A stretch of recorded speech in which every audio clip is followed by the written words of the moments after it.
করো তুমি? টিকটক করি। এই লেখাপড়া করো না?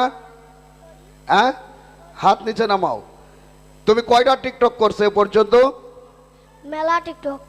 মেলা পর্যন্ত করছো? আচ্ছা, তো তুমি মিস্টার সুজনের কি ডায়লগ ভাইরাল করছো, একটু শোনাও দেখি।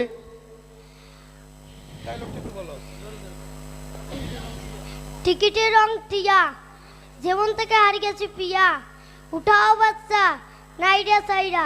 এই কথা কয়ে আমাদের সজুর মামা আমাদের পাড়ার লোকগুলাকে পুন্দিত মাকলা বাড়ি ঢুকি দিয়ে কাছে, মামা খুশি তো? পেয়ে গেছেন জিক্সার মোটর সাইকেল। ছোট্ট বাচ্চা, টোন স্মরণ শক্তি খুবই ভালো। মঞ্জিল ছোট্ট বাচ্চাটিকে শুভেচ্ছা জানাবে, তারপর আমি প্রতিনিধি